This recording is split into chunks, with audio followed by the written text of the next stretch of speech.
to October 2020 Town Council public meeting. Our featured theme is fire. But because we had an unexpected emergency this morning with an unannounced road closure provoked by a mudslide, we did want to add a couple minutes at the beginning of the meeting so we could hear straight from Caltrans what happened, how we can sort of communications breakdown going forward, and just sort of learn what they did on their end to get everything open again quickly and get everybody going safely. So they're joining us. We weren't able to come. They actually weren't on the agenda at all. So we do really appreciate that they made themselves available at the last minute. So we're going to get them online. Let's make sure Justpreet's also running this video. And she's making it all happen. So Justpreet, while you test their audio and everything, I'm just going to go around the room and have everybody. So why don't we start with you, Daniel, our deputy from the 3rd District? Well, I think you kind of just introduced me. So Daniel and Supervisor Lindsay Horvath. Thanks. I'm Leanne Crowley, the MRPA Fire Prevention Specialist for the. My name is Ashley Abrams, and I'm the manager here at the Topanga Library. And South Hill, average old guy on the scene of road. I want to give a shout out, 2 shout outs to Roger here. He actually gives information that is actually accurate and is helpful. And he finds it from secret sources. Secondly, he has to sell more prayer to wear a vest to this meetings. Hello, Deputy Baldy, Lockville Station. Hey. Kathy Fiegel, resident of Old Canyon. Kathleen Giltred, resident of Old Canyon, and generally interested in anything I can do to help create more positive experiences for everyone in the canyon and everywhere else. Darius Fisher, resident of Sylvania Lane. Carrie Peterson from Entrada Encina Association. I'm Megan Williams. I live in Encina Road, and I started the Entrada Encina Association with Carrie and Encina. Todd Davidovich, Topanga Canyon resident. My name is Sophia Beeman. I'm the Allen's office. I am the deputy part, but my main focus is Palisades fire recovery and wildfire prevention. John Abbott, I'm a liaison for Southern California Edison. Gordon Brown, I'm my company is Wildfire Ships, and I was on Scott. Scott Feinberg, live on Cuesta Cal. Miguel Elliott, with Living Earth Structures. I've been living on Maui last couple of years, doing building there after the fires, and I'm currently building in Altadena. Will Albert, Topanga Canyon resident. Roger Pugliese, Town Council. I'm Ryan Elliott. I'm a new Topanga resident. I've been here for 31 years. I'm the co-president of the Topanga Canyon Fire Safety Council. Pauline Allen, the Santa Monica Mountains Fire Safe Council. Rachel Bradley, resident. See the thing that's on the line. James Grasso, Topanga enthusiast. Townsend Hall, resident. Elisa Land, Town Council. What folks are Rob Lukacek, resident. All right. Anybody else want to introduce themselves? Okay, great. All right, well then let's go ahead and start with the Caltrans update. We have Colleen Parks, I believe, and Elizabeth Martinez. Justpreet, do you want to put them up on the screen? Hi, my name is Colleen Park. I'm a Caltrans Public Information Officer. Thank you for having us here today. I'm here with Elizabeth Martinez from the. Wait, can you pause for a moment? Sorry to interrupt. Just the volume's a little bit hard to hear. So can you put the volume up on your end, and we'll see if we can bump it up here as well. My volume? Hello? Can you hear me? Much better. Much better? Okay. I'll just talk louder. Hi, my name is Colleen Park. I'm a Caltrans Public Information Officer for District 7. And I'm joined by Elizabeth Martinez, who is from our construction division. To give you an update, Topanga Canyon Boulevard had some debris flow and rock slides. So we had 2 debris flows and 1 rock slide following the rainstorm on Tuesday. And so we had to close the roadway. Crews were able to remove the debris material and reopen around 1 p.m. today. And so the work zone between Grandview Drive and PCH is reopened. Geotechnical engineers are continuing to assess for any other damages from this recent rainstorm. And the previous traffic control restrictions remain in place. So the 25-mile-per-hour speed limit in work zones and one-way traffic control at areas with work going on. And we also have next week, there is a new project beginning work that's going to be from Fernwood Pacific Drive to Grandview Drive.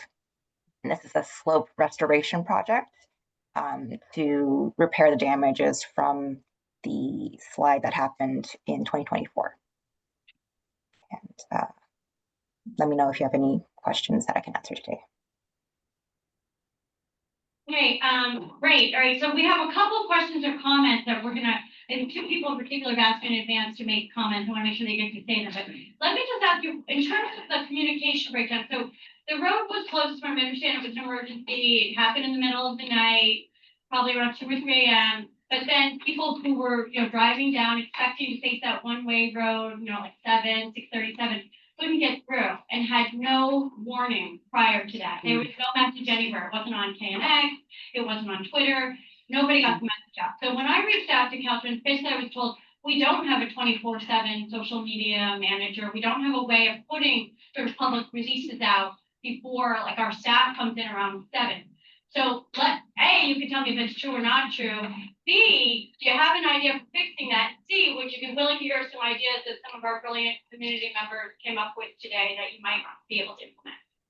Okay, so A, that is true. We're not staffed 24/7 regularly, but when there are emergency situations, or that we can anticipate, we have an emergency operations center. So during the Palisades fire, for example, we had 24/7 coverage, and we had shifts so that we could do social media posts and releases around the clock.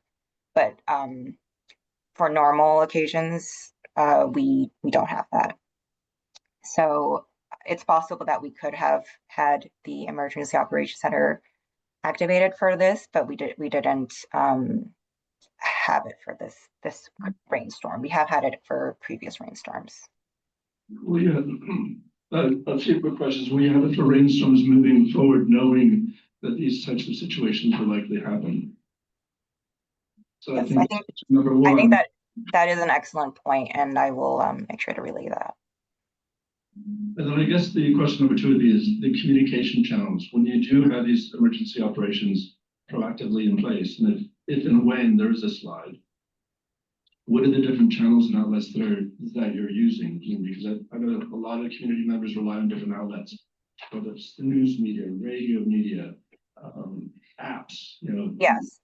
So these days. when we have a release, we'll send it out to our media list.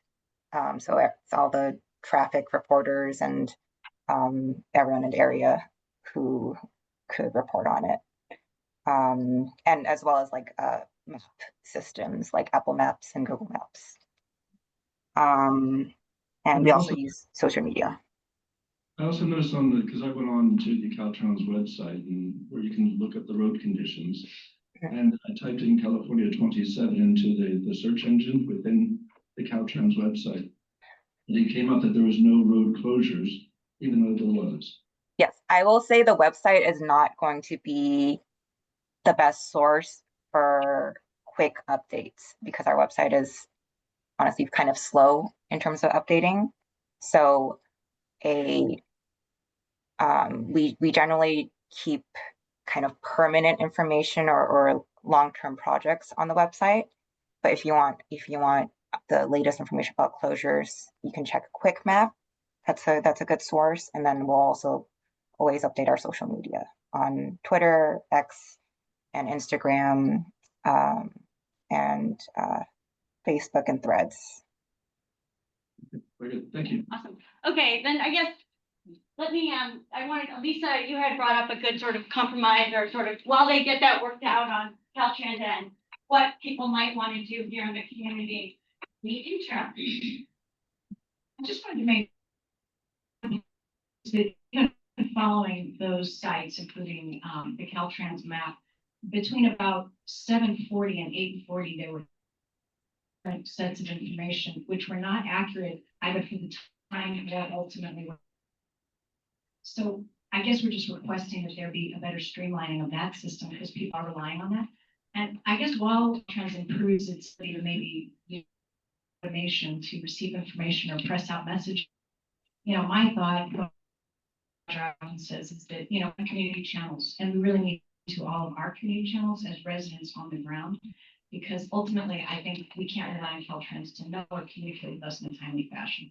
And so I don't know how we do that at the same time, but I think, setting the bar high for Caltrans to improve and us aggressively informing one another when these closures are happening during emergencies and knowing, we're all going to use Nextdoor, we're all going to use WhatsApp, we're all going to use Entry and Link, whatever, might be helpful because we really need that kind of fast information and also the verified information so that you see duplicated.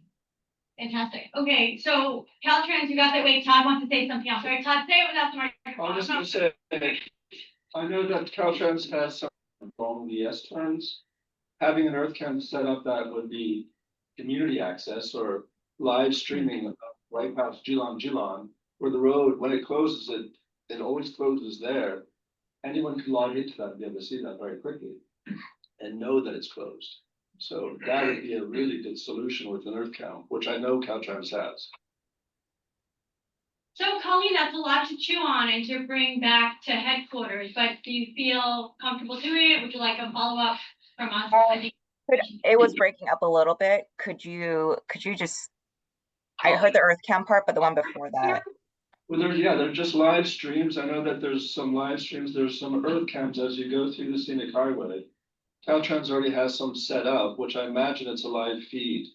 It's basically just an earth cam. So if there was an earth cam within the light of day that Caltrans has on either side of Topanga Canyon Boulevard over by Geelong, facing where the road, when it closes, you can very quickly see it. Anybody within the world could log into that, or just go to that live stream and say, wow, Topanga Canyon Boulevard is closed, and so therefore I'm going to find a different route. That would help to mitigate the hundreds, if not thousands of vehicles that traveled this morning, leaving one of them to turn around to go and find an alternative route because there was zero communications. This would be a live feed, and that pushes the responsibility on all of us and helps to live feed. Right, the live feed is key. Having signs that you can update through push messages to from afar to alert people. Because when people have to back up, I mean, it creates like a dual backup on both sides of the road. It creates really a terrible situation, a dangerous situation for commuters. So it's really imperative that we get this sorted out because Lord knows there will be more rain, there will be more slides. So I think it's critical that we move forward on these things and not just, oh, we got through this one, like let's prepare for the next one and do it better next time. You guys have been rock stars. This is really the first time that communications have sort of fallen down a little bit. We understand why, but let's just address the shortfalls, the shortcomings that these two put into such sharp relief. And let's take a question before we move on from one of our participants, Kathy. One of my comments I'd like to make is when on the boulevard, if you've got to put a road closed sign, we need it like before you get to Fernwood. Because that's where we turn to go up to Tuna Canyon. To have it where you're actually putting the cones out, then that creates this problem here. And I'm just a little confused because whoever calls the person to come and put cones down, you got communication going as soon as that first cone hits the ground. And whoever's putting the cone down on the ground, like calling someone like in our community here so we could get the word out. If you all can't do it, at least give them a phone number. You can give them my phone number. And I would call Carrie and, you know, so we can get, because like I'm at home, I wake up early and I'm checking to see what time I need to leave to get to work on time. And I get no notification. I get in my car and then I see it where, oh, how do I turn around here? So you all are putting out a call to have somebody show up and put a cone down to close the road. That person has communication capability. And I think you all need to use it. Thank you.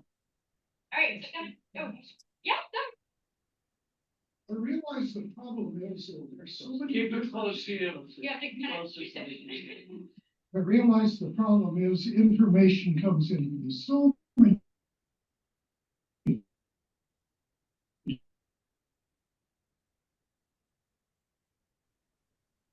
No human being can act fast enough. There's no AI can react instantly, never sleeps, can input a billion bits of information. So someone in government should be creating an AI with information, just like to hope someone is. Any other questions before we, like, I want to make sure people who showed up for this particular issue get a chance to. His name. I thought it's a really good idea with the different roads. This is Mr. SDE over by Holland.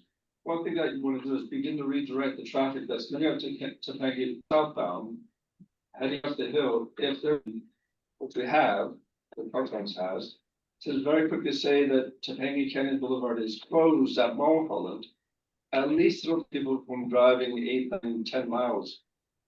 Really turn around. Canyon, which again happened this morning. So I think that all of the tools are there. It's just about the communication, the coordination, and being very strategic about it, because it's not the first time it's happened, and it's not going to be the last time it happens. So having a very methodical checklist plan, a flight plan for Caltrans of how you communicate, and who does what, and who's held accountable if they don't do it. It's Great. operations, logistics. I want to see these earth panels. Where can I see them? If you drive down the S turns, just look, you'll see them flashing. Well, that's Well, I'm what he saying, said. yeah. No one on the slide, right? Yeah. They have them, Caltrans has them right now, but there are only 4 Caltrans, but I think it's more for liability purposes. Is there one on the hardware, on There used to be, no longer? that's no longer. It's no longer. Are you looking at the one at the legacy slide that's below the 2 mile bridge? There's 2 more. There's Okay. 3 in total in this, in the scenic highway. You'll see them flashing blue lights. Great, okay, did we have any questions, Jaspreet, in the chat that you feel like needs to be asked? We do. We have a question for Colleen Park. Can Caltrans also put the alerts into LA Alert? Don't believe that we work with that system, but I can look into it. Yeah, I'm not sure. Yeah, we're not connected to that currently. Okay, would you mind looking into it for us, please? Yeah. Thank you. Any other? That's it. Oh, great, terrific. All right, I'm thrilled that we were able to do this. And I want to thank Caltrans for making themselves available at the last minute. You had told us last month that you wouldn't be able to make this month because of a lot of vacations and events, a special conference that a lot of people at Caltrans were going to. So we really appreciate, Colleen, your being here. Elizabeth, you're also being there in the background. And we will be following up. This meeting is being recorded, so I will share it with Katie when she returns, just to make sure these items are all addressed. I think they were excellent points. And thank you guys again, Colleen. We really, really, really do appreciate your coming, taking the questions, and really trying to be on it, corrective. So thank you. All right, thank you. And yeah, we do our best to try to get the information out as quickly and accurately as possible, but you know, it sometimes doesn't happen as fast as we'd like. apologize. We did. So that's why we came up with all these sort of ways to sort of address it. So as long as they're implemented, I think things will be better during the next emergency, not just for us, but for other communities like we have. Thank you. Okay, well, you're off the hook. You're welcome to Hold- meeting, but thank you, Colleen. Perfect. Okay, so we lost about 25 minutes. That's okay. We're moving on. Maybe we'll make up the time as we go. But okay, we're gonna move to the first official agenda item that I sent out to everybody, and that has to do with a little bit of everything, basically. People power. How the heck do we bring our fire risk down, our insurance rates down? How do we clear brush, near our home that's not our home? All of that. We're gonna get into it. I'm gonna start briefly with the FireWise designation because that's a biggie that we're really proud of here in Topanga, and it actually means something in terms of dollars. So, here it is. This is our FireWise plaque. We have done FireWise since 2021, and that is thanks to the collaboration and partnership of many groups that came in, and I'm gonna call them out now. There's the FireWise Committee, and I'm gonna tell you who they are. Okay, so Topanga Town Council, that's us, Veronix. Also, Arson Watch, TSAP, the Fire Safe Council, both Topanga Fire Safe Council and the Santa Monica Mountains Fire Safe Council, the RCD, and we have an insurance broker on the committee, Max Kramer, so that we can pull in that insurance piece as well. Who just had a baby. Who just had a baby, but has been working hard in the canyon for years, and we love him. Okay, so a couple things that came up recently with the FAIR Plan and FireWise that were clearly, they were confusing points to people, or people didn't quite get the message. So we're trying to make it clear. We're going to put out a memo about what FireWise is and what it entitles you to. But let me just tell you quickly, basically FireWise is a program that was developed a couple decades ago by the NFPA, that's the National Fire Protection Association.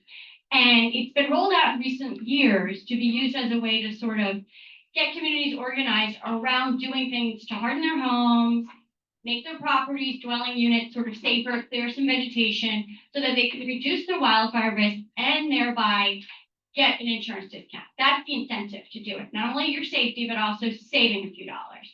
So that's sort of the genius and the reason behind the plan and why we tout it so much. Because if we get a critical mass of people in the Topanga FireWise community, which stands at about 3,200 homes, we're the largest FireWise community in the country. Yeah, but it comes with big responsibility. So on that note, we're to get a critical mass out of 300, basically 3,200 homes, we need at least 10% to basically submit their information. Ideally everybody, but let's be realistic. So we need at least 10% to submit basically their information through this reporting form that's posted on onetopanga.com. Write that down. onetopanga.com. It's in the middle of the page towards the bottom. There's like a little FireWise logo. And you click on that, it takes you to an article, and then it says submit your information. You submit your information there for home hardening and brush clearance / defensible space. And we ask you to do it every year because we are required to submit that information every year in order to maintain our designation. If we don't submit that information one year and we don't reach the threshold, we lose the designation and we lose the insurance discount. So it's really important that you take the time to fill out that report. It will take 5 minutes or less. It was designed to be simple and quick. So please take a look. If you have any questions, hold me personally responsible because I did the form. Okay? So I'm happy to answer any question. If there's a typo, it's me. I screwed it up. Let me know. My email is contact@topangatowncouncil.org. Please do that sometime the next week. It's due on October 31st. But if you do it in the next week, don't give me issues or anything you're asking about. Please get done. If nothing else, if you take nothing away from this meeting, fill out that form. Okay. Fabulous. Insurance discount. Well, Fair Plan told me they don't participate or they want to see my certificate. Fair Plan.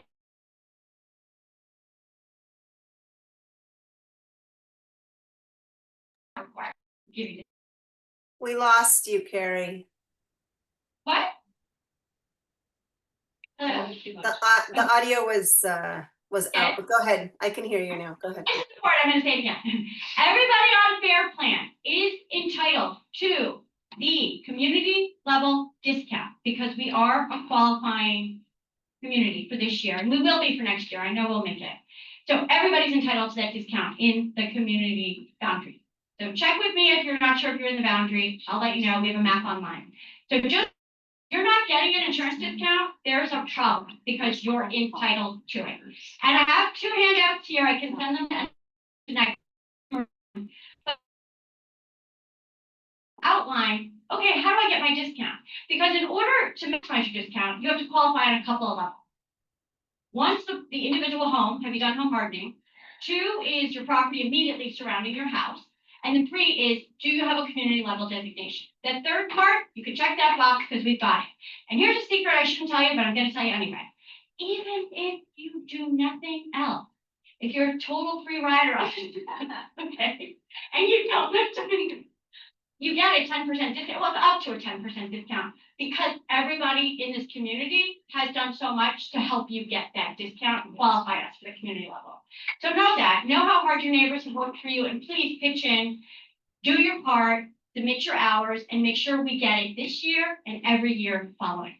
I don't want to take up too much time. I want to go into basically the way you can do more to maximize your discount. Going forward in 2025, beginning November 15th, the maximum discount you can get from the FAIR plan, and this may differ with other insurance carriers, but with the FAIR plan, which covers about 87% of this community, the maximum you can get is 16.4% of a discount. It's good, and there's some more good news in that. The other good news is they have taken to heart the criticism they got for basically saying you have to do all of the above in order to get the individual level discount. Now, you get proportional level discounts for each piece. So even if you can't do anything like enclose your eaves or replace all your windows, you still get credit, say, for upgrading your roof, okay, or replacing your siding.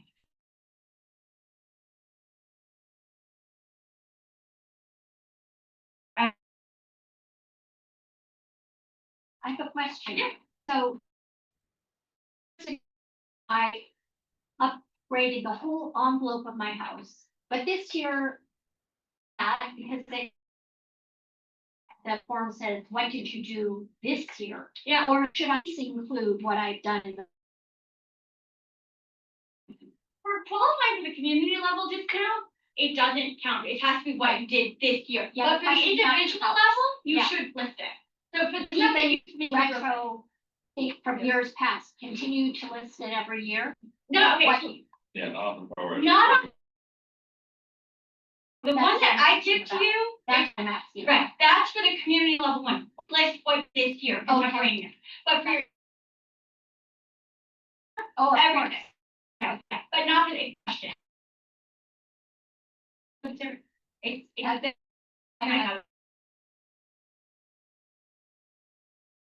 Hey, because hey, Carrie, I'm gonna interrupt real quick. We're having a really hard time with the audio, so I'm gonna recommend that Ashley turn off the larger screen if it's on, the pull down screen.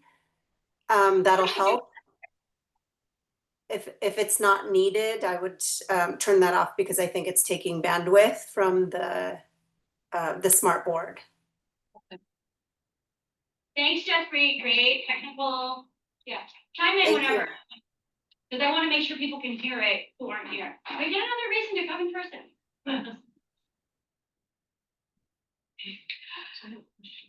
Okay, question. Yep, and then I want to make sure the other, I want to make sure the fire. So, like, give the microphone. Yeah, take the microphone. Oh, So I was just gonna share a question in the chat, from Patricia Nolan. How many hours are required for all Topanga to keep faraway status? Malibu's Nation, whatever program, mentions cubic feet of brush removed as one criterion. Why don't we do that? BTW on fairly faithful, so now my hours. Yes, Pat. Okay, so in total, we only currently need 3,200 hours for the entire community. So it's about, if you do 300, it's about 32 hours for those 300, but 3,200 for the entire community. I suspect that number will go up in subsequent years, so I want everyone to get used to doing it, but that's what's required. The cubic yards is a question on the form. I would say, basically, Cal Fire and NFPA wants to try to track how much vegetation is being managed, removed, or made more fire safe. So they ask you to estimate the cubic yard. Very hard to do, but I give you an estimator form, sort of an estimator sheet on the fill-in. And basically, net, those large landscape buckets you get from Waste Management, those are worth about half a cubic yard. So in the form it asks you in a year around how many cubic yards you get rid of. Think about it, just once a week, fill up one of those a week, once every other week. Just give a rough estimate. Nobody's grading you on this. No receipts are required. We're asking for your best good faith estimate. Okay, so without further ado, I don't want to take up all the time. Key to Firewise and making Firewise happen, like I said, are all these parts. But if I had to give a gold star to one of our can-do helpers, it would be the Fire Safe Council. Telling you how to harden your home and keep. Ryan, without further ado, let me turn it over to you. So in addition to the stuff that we're doing as a community and getting the Firewise designation that Carrie's talking about, the important other thing you can do are the home hardening things. And there's a list of that. Carrie's got a list of what those specifically are. If you do the home hardening things that they're asking for, and if you do the defensible space things that they're asking for, it can be another 14%.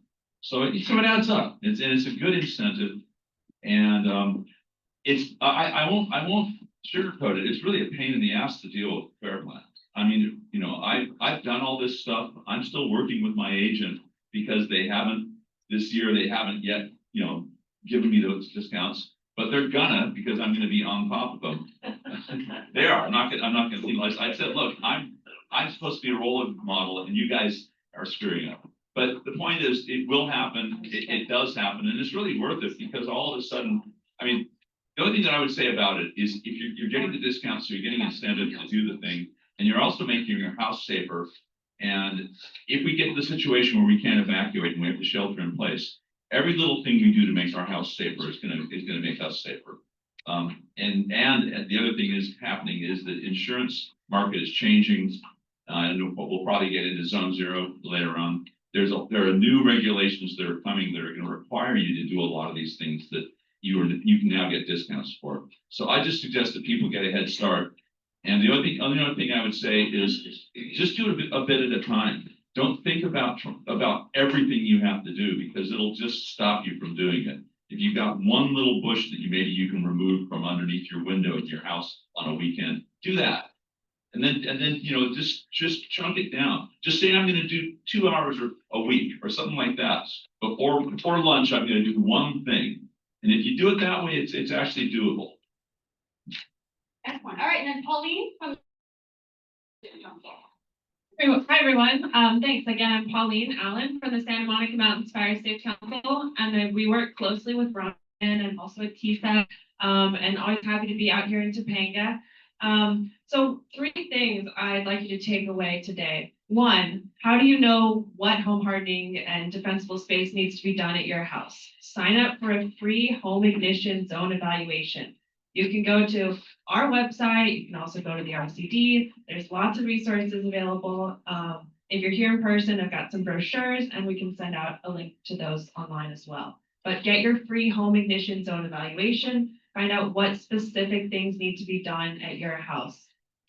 Okay, that's number 1. Number 2, we did a pilot community work day with Glenview neighborhood last June. And what did we learn? It's more fun to do this work when you do it with your neighbors and people make sandwiches. So let's say it's so much easier too when you get everyone together and you're like working together. You see how much you can make a difference in that defensible space in just a few hours. So if you're in Topanga and you want to get your neighborhood network together for a community work day, let me know, let Ryan know. We'll help coordinate and make that happen. That's number 2. And then number 3, should I hand it to Megan? Sure. Number 3 is, maybe I'll let you guys introduce your project, and then I'll talk a little bit more about it. Yeah. Okay. Number 3 is thinking beyond the scope of your individual property and working with your neighbors to make it go further. So I'm going to hand it over to some community leaders, and then maybe you hand it back to me after that. Okay. We're really lucky that we, as a community, found that we have found fiscal sponsorship from the San Monica Mountains Fire Safe Council. Now, Carrie and I and another woman started a neighborhood group specifically to deal with the issue of our proximity to the state park. The state park no longer does any fuel modification along near private homes. It's up to us to get ourselves together, organize, and get it done. It's not easy. You have to get a permit from the biologists and the state park people, the powers that be. It's a small fee, but what I recommend to everybody in this community, don't throw that letter away that you get in the springtime that gives you this opportunity to apply for a permit and a right to and help do fuel modification. But approach it with knowledge. Try to educate yourself about how fire behaves, what plants are good, what plants are bad. There's all these flashy fuels that just ignite so easily. So what we're trying to do is, our project is called Entrance to the Oaks. It's fire protection through habitat restoration. And that's where Pauline and the Fire Safety Council are really helping us. This means that I frankly hate the term like weed abatement, fuel mod. Fuel mod is the new terminology, because what we did was we worked on 2.5 acres along Entrado Road. This is the evacuation route for the entire PO tract. Over 200 homes. Of the 200 homes that we contacted to help pay for the clearance of the land, 32 people came up, enough that we did it. We got 2.5 acres of flashy fuels knocked down. Carrie and I went and we marked every plant that needed to be not weed whacked. Like lots of little oaks were starting to come back. We want to see oak trees restored there. And hopefully, Pauline, maybe we'll have time to talk about it today, but we will be doing some planting and so forth. But yeah, there was a lot of milkweed, a lot of good plants there too. So we raised the money. We ran it through the Fire Safe Council, and they paid our vendor. The vendor has to be insured. It has to all go through state park. And working with Noah Reish has been fantastic. She's so overworked. So, folks, don't think that if you live near the park and you get a letter and you're going to do your little wedge, that doesn't do any good. Get together with your community, get a bulk permit, and get a plan in place. And don't weed whack all these small oak trees, because oak trees are ember catchers. They're resilient. That's what we need more of. Believe it or not, we need more oak trees in Topanga, not fewer.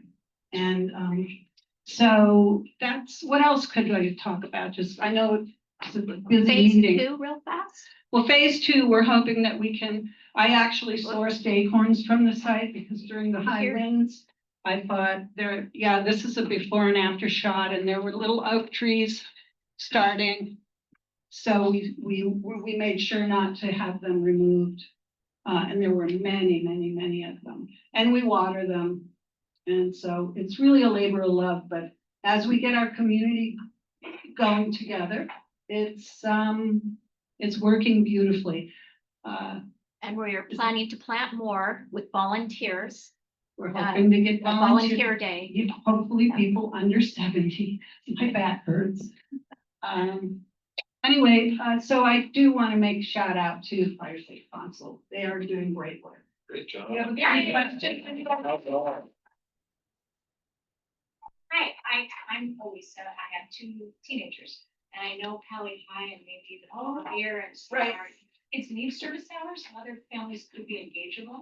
So I'd love to get date, time, and yeah, great. By the way, after that rain, okay, we got a mudslide, but you know what else we had? Really soft soil. I was just pulling up black mustard today as I took my walk, and even at what's that tree I haven't called? That stuff, you can pull it out when it's this wet. So anyway, it's a way to think of you. So what is We- the dates and times? So We have to do it, yeah. We don't know yet. Want more questions if we have, but one quick thing that wasn't clear to me, and I know it's becoming sort of a new emerging opportunity with Prop 4 funding. How are we, the Fire Safe Council, able to sort of leverage the Prop 4 climate change fund to fund some of these clearance projects? Yes, great question, and that's why I wanted the mic back after. So first of all, I have to say, huge gratification to these community leaders who are putting countless hours in their days ahead. Oh, we're getting applause in the, From Noah. yeah, oh, thank you, Noah. Yeah, and State Parks truly has been an incredible partner with this project. And this is our pilot project where we've learned so many things. And because of the dedication of this community and the collaborative nature, we have State Parks, we have Fire Safety Council, we have the neighborhood. And so we're getting a block grant from CAL FIRE through MRCA to expand this next year. And so not only will it help fund next year's work for this project, it'll be open for other Topanga residents bordering state parks to apply for a group residency permit and do the removal of the flashy fuels. And then we'll come in and help with a planting day as well. So, yes. Yes. Just volunteer hours, yeah. Yeah, and hopefully we can do another town council shout out early next year when the program actually launches. Can I For make more. one more comment? I hike along Summit to Summit, and I'm sorry, but there's a lot of there's two terms you might want to know. There's a fire break, which is a fire road, or where they just want to decimate everything, make it safe for fire trucks to come through, right? And then there's a fuel break. That's what we're trying to do when we do restorations.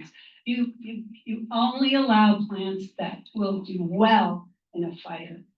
The fire moves along the ground. If there's no damn vine there or bamboo or pepper trees, please, newcomers to Topanga, don't plant pepper trees, don't plant bamboo.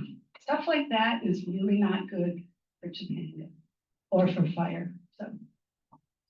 Yeah, that's a good point. It's also called a green fuel break, I believe is another term. We have Noah It online. would be great if we could give her a chance to say a few. Noah, Hi. Can you hear me? Yes. Okay, wonderful. So I just wanted to say thank you very much. Oh, I think I have an echo. Noah, you're on two different screens for me. One That's with your, yeah, so if you can, there you go, that's better. Yeah, Okay. sorry, I unmuted the wrong one. So yeah, I wanted to say big thank you and shout out to Megan Williams. You really got a good community effort started and a really great project going. We have a few other neighbors in Topanga that applied for defensible space permits this year that we worked with. And thank you to CAL FIRE and the Fire Safe Council for partnering with us on this block grant to be able to provide defensible space funds to the communities in Topanga. So what does that mean? So for next year, when you get that letter, the fuel letter from State Parks, please go ahead and apply for our defensible space permit. And at the same time, we'll also send out applications for this grant funding. So we won't be able to fund necessarily every single project. We will most likely prioritize projects where we can string multiple houses together. And we can get a lot of that work done with the funding. When you apply for a permit, it's not just, you get your permit and that's it. We provide a biologist to come to your yard, do an assessment of the state parks property adjacent to your home, within the 130 feet from your home, and provide guidelines and work with your contractor to make sure that everything's done in a way that's going to make your home safer while also protecting the natural habitats. So, thank you. Birds. Thanks, wonderful. I just wanted to give another shout out, because the fire councils are key, but I wanted to make sure to give another, shout out to another Firewise Community Gold Star member, and that would be TISA, who's here today. And I know they don't need any more accolades and aren't looking for any, but I want to say they're also critical. I think single-handedly, they could probably get us to the hours just in all the programs and work they do. And I wanted to give them a shout out for just a wonderful, and the county Ready Fest event that we all had a great time at, learned a lot, and I think it was really well received. So if you'd just like to say a few words, James, I'm sorry I'm putting you on the spot, but James or you, please. Thank you for everyone who came out for Ready Fest and everyone who does contribute to the Firewise community. It was a great event. Thanks for coming out. Really nothing else to say. We just appreciate all the help that everybody gave us for the event and for all those who came out. And Seychelle? Well, okay, she's not gonna say anything. I'm gonna say it, or you could say it, Daniel, but she did just a tremendous amount of organizing and making it all happen and making it look fantastic and feel even better. So really, if you need an event, but after the event, she's gonna be expensive. I just want to say one thing we did at the event. We had a lot of really good educational seminars. Chief Smith was one of the people. We had Noah, we had Edison, we had some experts in home hardening, insurance, and we are working diligently to get those videos. They were all videoed, and they will be a resource for the community. TSEP is working hard on getting a YouTube channel up, so that'll be something to look forward to also. Great. I think they were all holding hands and singing Kumbaya to get this Firewise thing going to make our community safe. I'm sure I'm jinxing us by saying this, but I feel like there's a reason why we continue to do pretty darn well compared to maybe some other areas. And I think it's a reflection of the effort that you all constantly have put into this community over the years. So let me not say any more, but I give you guys credit. Okay, so we are going to, go ahead. As I understand it, correct me if I'm wrong, oaks are good. Bamboo burns, pepper burns, eucalyptus burns a lot more. Is there any way any government agency could help us cut down all the ukes in Topanga? Yeah, so this is the third round. Okay, but all right, let's not quite go there yet. But some of the vegetation management things or approaches are controversial. Some are very science-backed, some have conflicting science, yada yada. But to the question of can we get some agencies and government help in addressing some of these areas? Yes, I would encourage them to pursue the least controversial, most science-backed methods. But to your point, is a point taken, I get it. I might disagree on some of the particulars or debate some of the particulars, but let's now, this is a great segue, Seth, thank you, to our next segment where we have the Conservancy, the Santa Monica Mountains Conservancy, the MRCA, and then the fire department, who are all working collaboratively on some open space projects to make the area safer. All right, so let me hand over. So I think maybe to the Conservancy first, the grant of the funds, and then we maybe go to the two grantees. Sorry about that. All right, but submit the questions and we can answer after. All right, let me. Thank you. All right, we have Rory. Okay, yeah, I will stay on Chief Deputy Director of the Santa Monica Mountains Conservancy. And yes, using the early Prop 4 appropriation that the Conservancy got, $31 million out of Prop 4 ahead of the difficult July budget cycle. We granted $2.2 million to LA County Fire to do they had a already ready-made list of 6 projects. And I'll let Lee and Drew expand more on what we've been doing. But work has been underway at Santa Maria Road and Summit to Summit Motorway, and we have more projects in the works, including GO projects on the north side of the freeway in Arlington County. But it's we also through the Regional Forest and Fire Capacity Program, the Conservancy is a grantee from the Department of Conservation. We've already granted, I think, $850,000 to the Resource Conservation District for a panoply of things, from home hardening, ignition zone evaluations, looking at gold spotted oak borer, which is attacking oaks, and we're really worried about that. And then you mentioned the CAL FIRE block grant, that's also via RFAC. So CAL FIRE gave $10 million to the 6 Southern California regional forest and fire capacity grantees. Conservancy did a number of workshops, and the Fire Safe Council's ideas for Topanga was one of the projects that was funded. So really happy to do that. Let me give it to you to talk about the project progress.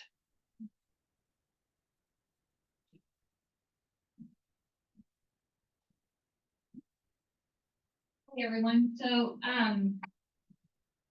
we partnered with LA County and Ventura County on strategic, treatments in and around, Malibu, Calabasas, and, Topanga.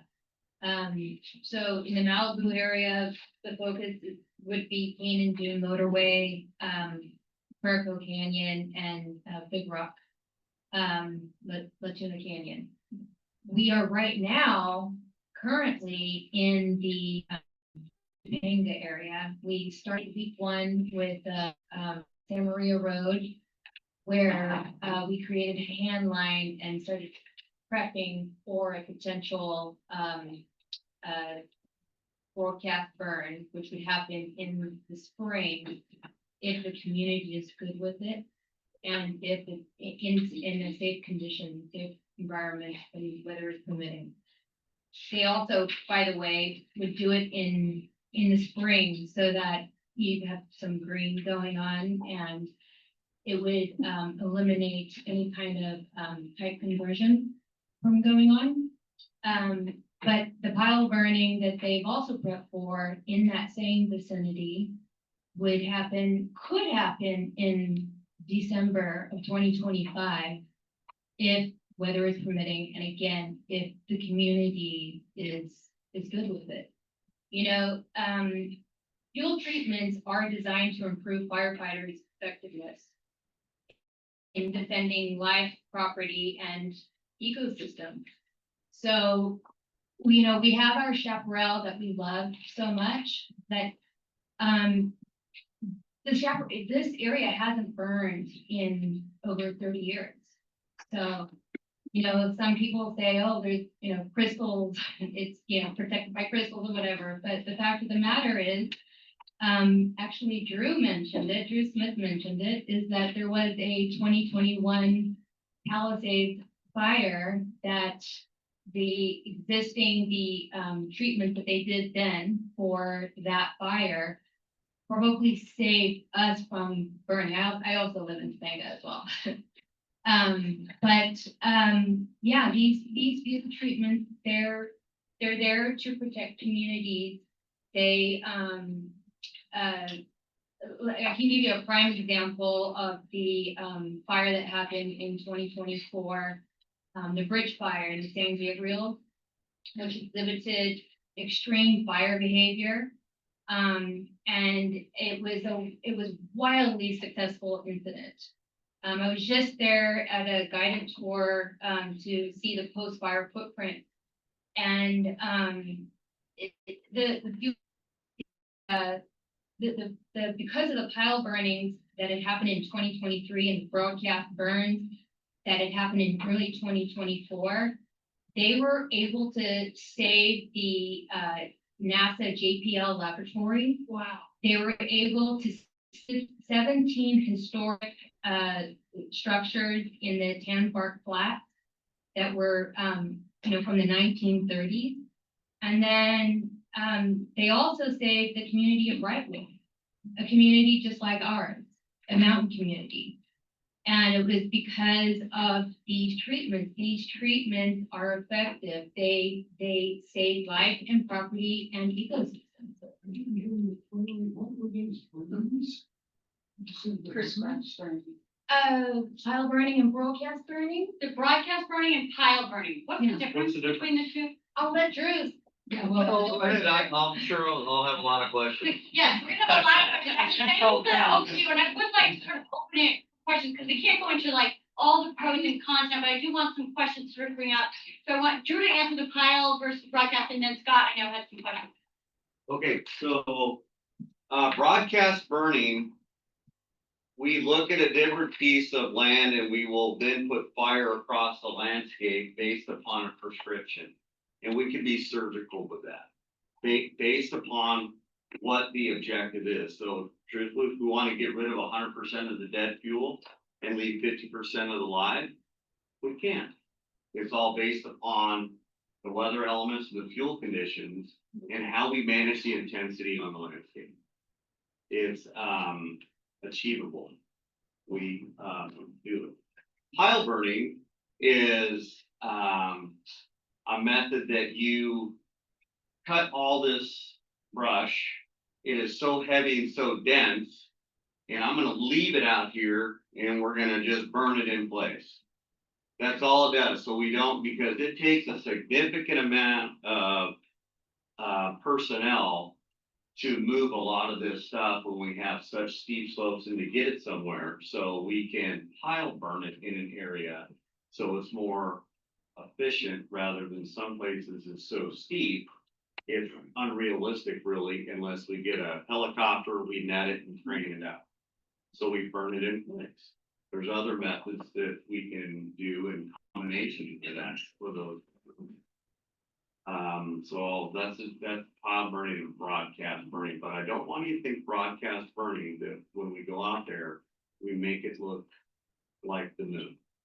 Some cases we need to, based upon eradication of species that we've done. And I keep talking to when we did the burns in the state parks in Las Virgenes and Mulholland, we eradicated the star thistles there because we had to burn it as hot as fast as fit because the mule deer weren't coming down either there. The mule deer weren't coming down, it was affecting the land mammals that were out in that area. So we did over 2 years, a significant broadcast burn to do a restoration project for the land mammals and the mule deer from coming the habitat that thrive. So that's an example. Yes. Would that approach work with God Save Us Arenda? Oh, I mean, let's. Orlando. Yeah, that's a whole different, we know how to deal with Orlando. It's like a bad rash, it doesn't go away.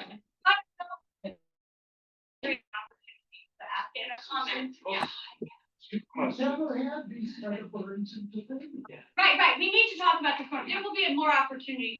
This is not the end of it. This is just the beginning of the discussion. We will absolutely, I will keep to it. Okay, so It would be cool for us to see what the planned broadcast burn would be in Topanga, around Topanga.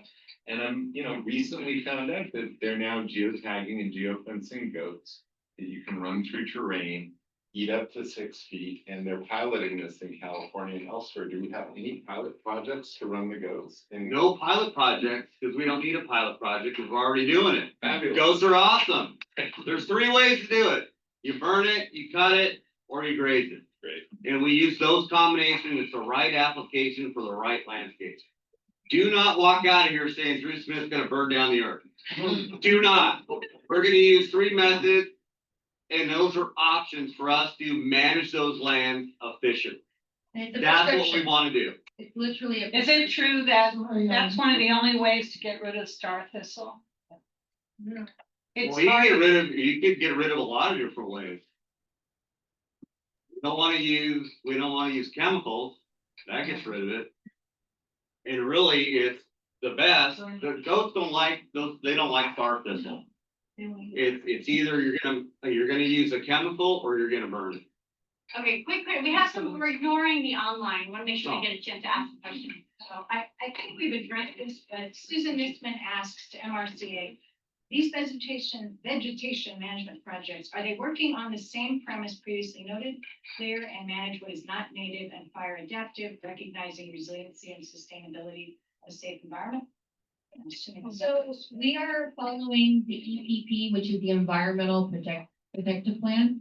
That is in coordination with the Governor Newsom's mandate to be able to fast track these projects. So what we're doing is we're going ahead of each project and we're conducting biosurveys, so we'll have our DUDEC biologists flag, say, oak trees or Santa Susana tar plant.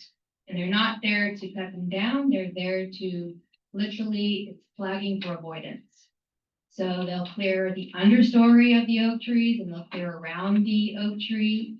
But our oak trees are our friends. I mean, we love the oaks here in Topanga, right? So it's just to thin around and under the trees, and the flagging is for avoidance, for federally protected species, We have the California red-legged frog in Ventura County area that we know actually MRCA was able to save the open space from being built on a community way back in the 90s because of this federally protected species. So with our DUDEC team, that our environmental firm that we are partnering with, they are doing their due diligence and are able to protect these areas, as well as we're also in addition to that, we're doing cultural monitoring. So we're partnering with our tribe, the Topanga Land Conservancy,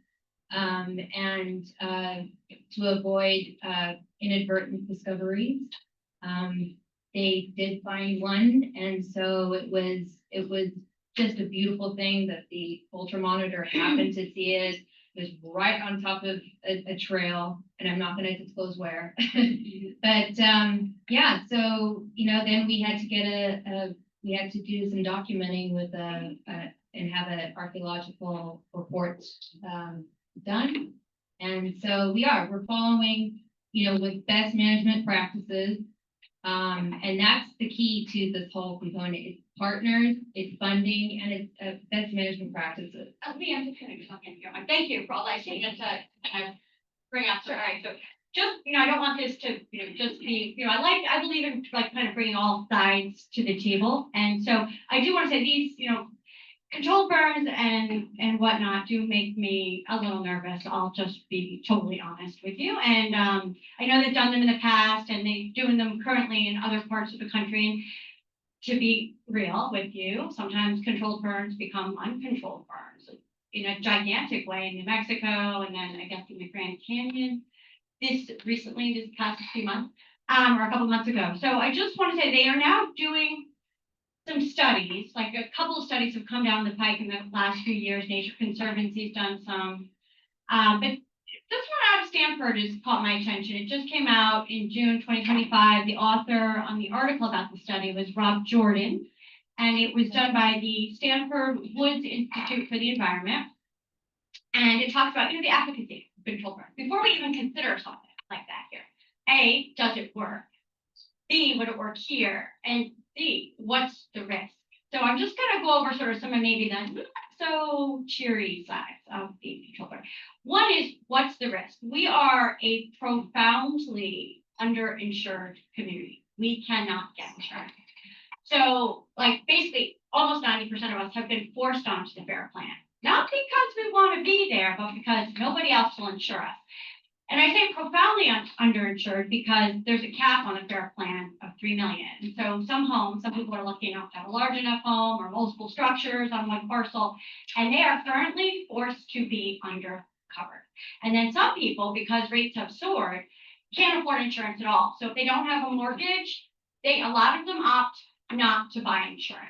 So I would say net, Topanga is probably one of the most underinsured communities you're going to see in an area like Los Angeles. So with that fact in mind, and we know that there's a risk, I believe they pegged it at about 1%. But obviously, the more controlled burns you do 100 controlled burns a year here, one of them will get out of control based on the stat. Is it that one that's going to take out the mountain? So you want to be very careful about that when basically there's no recourse. If a fire does become uncontrolled and you don't have insurance, you can't sue anybody for that money. The fire department can't pay for it. The state's not going to pay for it. FEMA's not going to pay for it.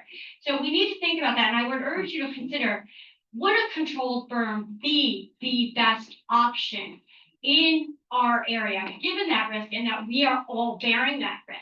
And mind you, here's a stat from the Stanford study, and I urge you to look it up yourself. So the title of the article is, Study Shows Controlled Burns Can Reduce Wildfire Intensity. Good. But but then they go on, you're gonna read the whole thing, but this paragraph caught my attention. It says, not all treatments are equal. The study highlights a key nuance. The authors found that prescribed fires were significantly more effective outside of the wildland urban interface. The zones where homes meet wildland vegetation than within it. In WUI areas where agencies often rely on mechanical thinning due to concerns about smoke and safety, fire severity was reduced by just 8.5% with controlled burns, compared to 20% reduction in non-WUI zones. So you want to just take things like this. It's not the only study, but it's Stanford led, and it's just something to consider. WUI. And WUI is wildland urban interface or wildland urban intermix. There's a lot to it. So I think we need, I would just say, I would take this as sort of the opening gambit.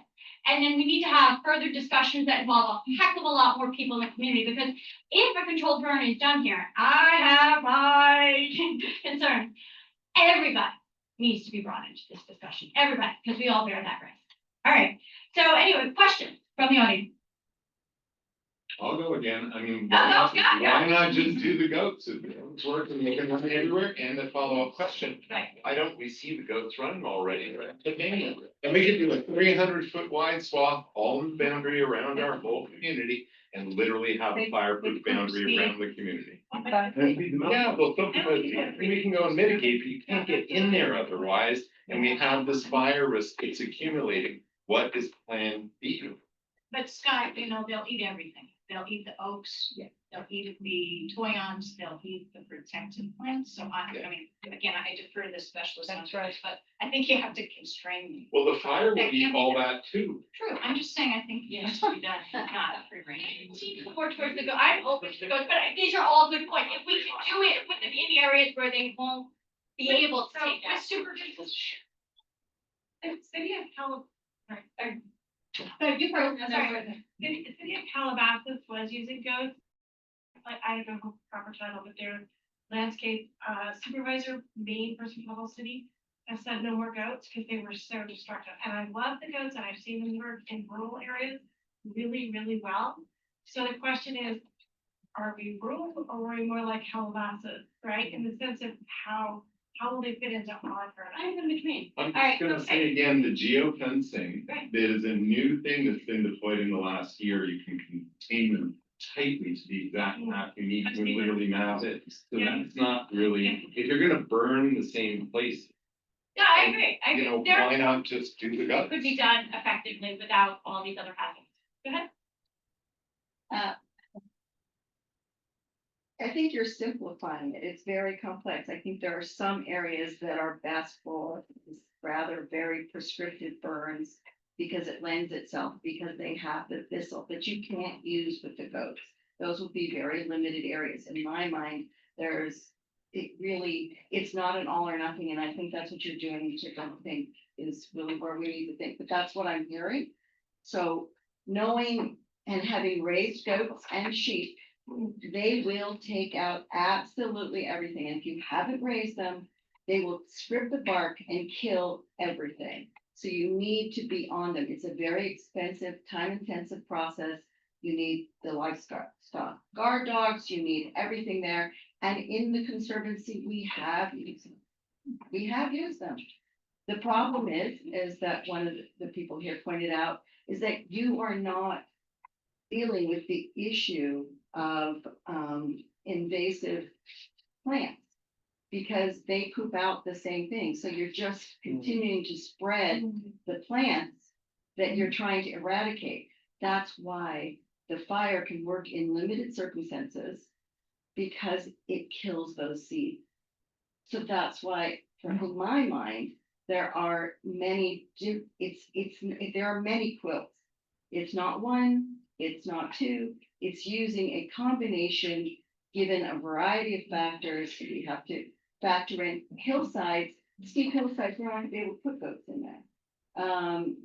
Very steep. There's certain places that these goats are not goats that you see, they're not those kind of goats. Yeah, they're not that kind of goat. So, we have to look at the facts of each piece of terrain and really think about what goes in it. The idea of just dismissing one And that study doesn't necessarily, it applies to some of our area, but not all of our area. And so I would rather have a much more tailored approach based and not exclude anything.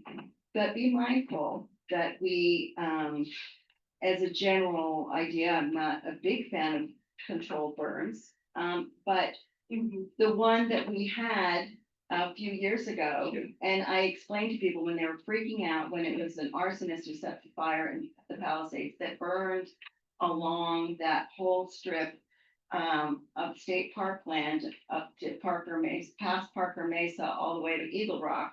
And I kept explaining to people, don't worry, it's under control. It's a drizzly, rainy day. You could see the smoke was going straight up. There was no way it was going anywhere. Those were ideal conditions. And LA County Fire let it burn. And I knew exactly what they were doing. It was burning, from south to north. No wind, no nothing. And they took an opportunity of, that had happened, and they just made the best of it. And that saved, in my mind, most of Wayview, that whole stretch. It would have all gone. It would have all gone without that. And there was no way to duplicate that by other means. Okay, no, great points. This all needs to be discussed more, but at the same time, it does come down to, in some ways, yes, you need the right prescription in the right area, and that prescription isn't always going to be a burn, and maybe will never be a burn, because for me, it does come down to who bears the risk.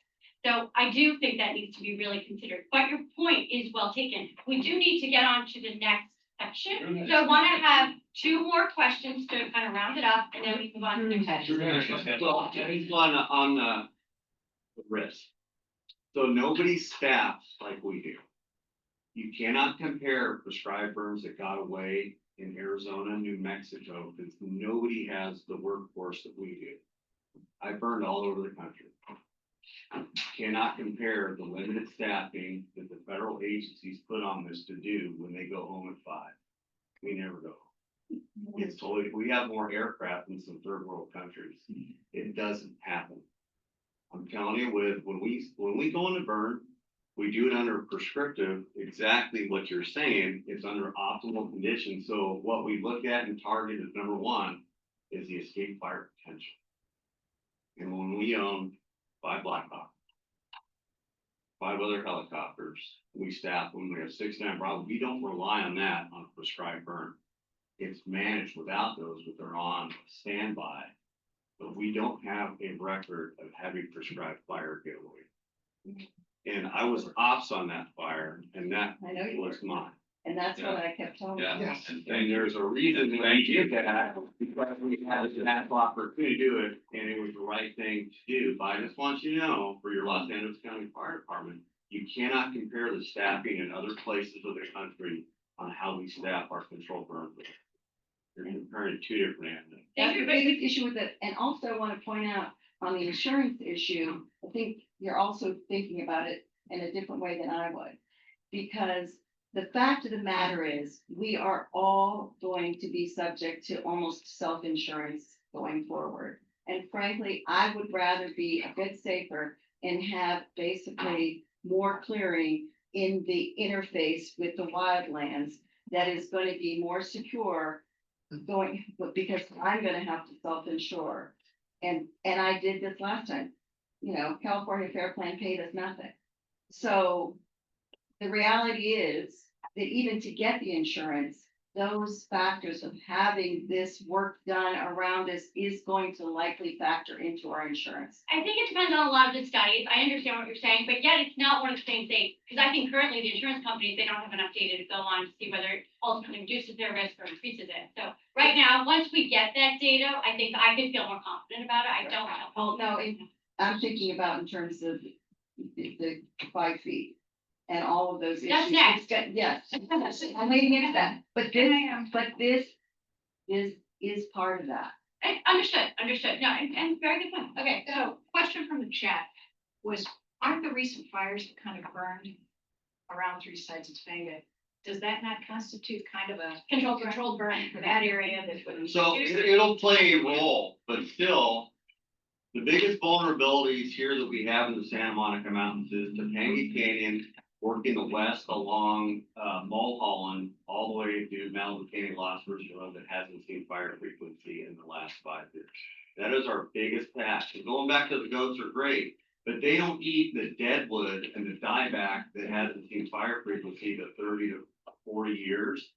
They're 3 to 5 inches in diameter. They hike over it and they'll eat all the leaves up to 6 feet. As far as they can reach their neck, they're gonna eat everything.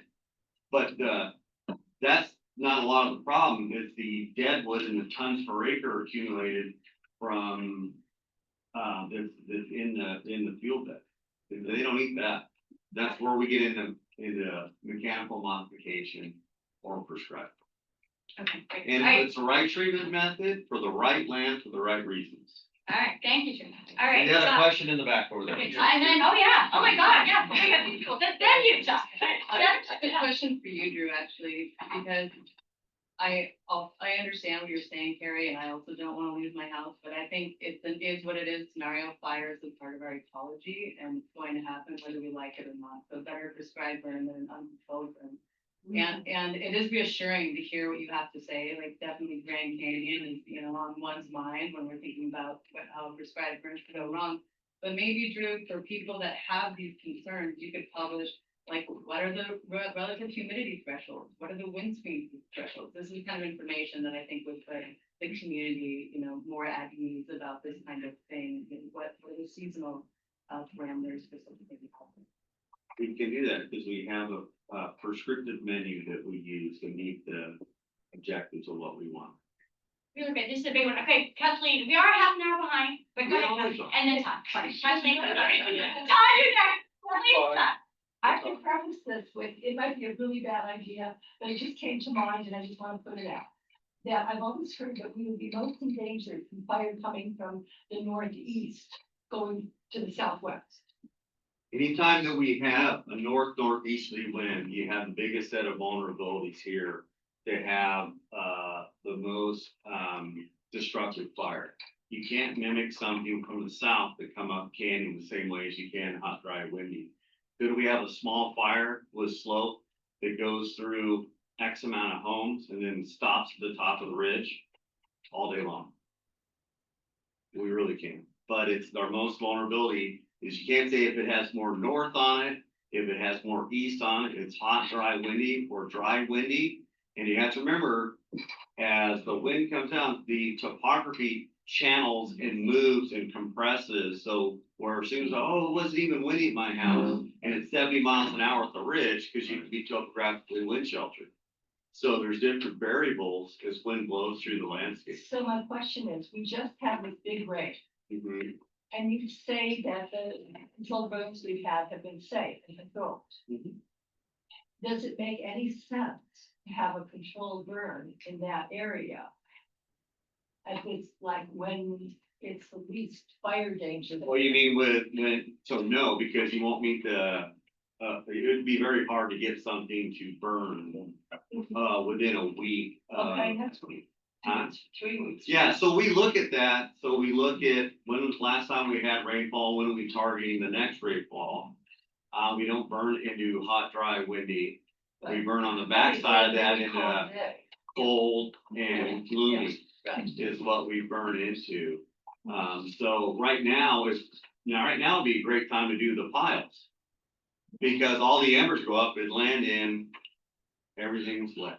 So this is prime pile burning time. Okay, Drew, save some of the voice for the next section. Sorry, my dear. Okay, Todd. I get excited about Yeah, I that. was just gonna mention one more thing. I know you mentioned doing the prescribed burns during the springtime. That's also time looking from a pure wildlife perspective. That's nesting time, that's time of offspring. Are there wildlife assessments that take Yes, place? there during is. that? Okay. Yeah, we have monitors. We do not just say, oh, it's Monday, here we go, let's go burn. It is check and balance. Yeah. Perfect, thank you. You're welcome.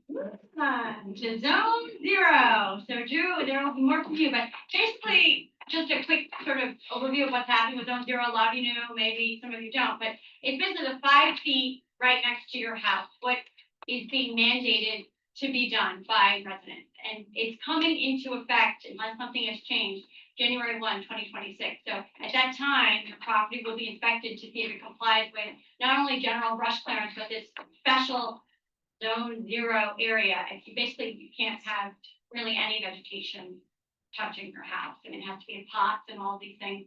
You can find I linked them online, the zone 0. You can also just look it up, Florida Forestry, zone 0, what are the requirements?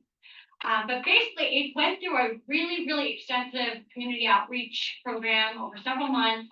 It became quite controversial. There were a lot of people against some aspects of it. There were some scientific, ecological arguments against it, and then there were counter arguments to that. It was a giant debacle in some ways. But I want to know, net, I mean, they took all that information in. CAL FIRE basically is the deciding body on this, and then how it's going to be implemented. Essentially, the question came down to, I think, at the end of all of those hearings, is CAL FIRE going to take a rigid approach and say you must comply by the book to the T? Or is there going to be flexibility applied sort of at the local level in different counties and communities? So do you have any sort of insight into what their final decision is on that? How much time do I have? Not. All right, so so zone 0 is coming. I'll just start with this. We all know if you have a bunch of combustibles around your house, you have a high probability that you're gonna get ember cast and something will burn and you could possibly lose your home. That it cannot be challenged. If you have something that's receptive and you have the ability for it to get in your home, it's going to happen. Zone 0 is gonna be, so in the very high fire danger severity zones, which we are going to enforce. What does that look like? That looks like it's going to be a rollout. We cannot, it's an unrealistic expectation, say, all right, everything within your 5 feet is gone and can't be combustible. That is not fair and it's not right. So we have to, like we do every year with every homeowner. Right now, we work on these transition plans with people because they can only take out so much. It costs a lot of money. We understand that. Things happen or you buy a home and somebody didn't do their property, you have all this work to do. We get it. So we're gonna go, and we've always had the ability to write within the first 5 feet anyway. And we all know what we should and should not have within that first 5 feet. So with that being said, we're gonna go out and do our defensible space inspections, which start here in June. If you're in the Calabasas side of the house or Westlake Village, in May. And we're gonna go and do our defensible space inspections. And each house is unique and different. We're not gonna ask you to take out your tree that's next to your house. I am gonna ask you to take out your tree next to your house that's dead. Does that make sense to everybody? Yes. We get one thing of agreement. Just one, just give me one tonight. All right, dead trees around the house, no good? Everybody agree? Good. So if we have some stuff that we need to maintain and work on that transition, we're gonna help you with that. We are going to have this. I truly say that it's probably going to take us at least 5 years to be in full effect. At least. Everybody's house is unique.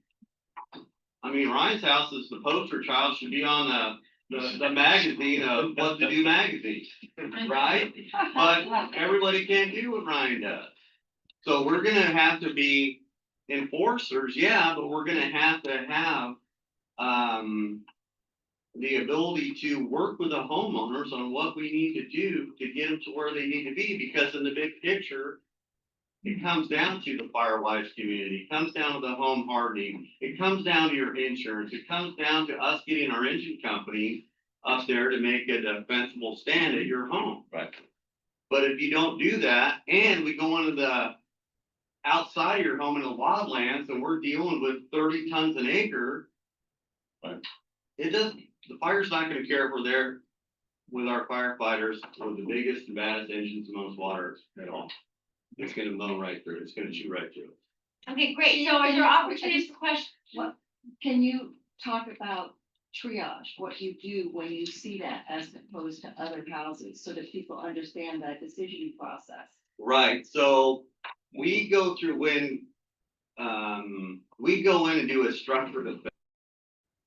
We look for one is the life safety component. We can't do anything if we have to put people in our fire engines and take cover, and we have to protect them. But if we can go in and nobody's home, we're going to do a structured defense mission. We look at, can we even make a stand here? Because a lot of times we can't. We can't because the home owner hasn't done their part. And we can't turn around. We have no water supply up there and there's stuff growing over the back of their house. It's very challenging. It's very challenging. But when we go there and say, ooh, we have a lot of open land. We have a lot of grass, because grass and water make the problem go away. I know everybody's into this light flashy fuel thing, but that's the most water that you can use on the finest fuels to solve a problem compared to something that's just this monster jungle brush. It's tough. Wait, sorry. So we have to triage what we do based upon if we're gonna die. No, That's good. reality. So I wanted, so at this point since this is our fire focused meeting, I wanted to give an opportunity. Some people, have other ideas, and this is a really smart community with a lot of innovative, sort of fire-minded people. Agreed. Right? So I wanted to have some discussion and invite the county and the state to potentially set up maybe a 10th meeting or an additional task force, like a forum in which we can collect ideas from the community on sort of innovative strategies. We know certain things that we do really well, like TSEP does some stuff already really, really well. They can't do everything. We need some sort of like an innovation incubator lab sort of to vet ideas that come out of communities like this from really, really, forward-thinking people.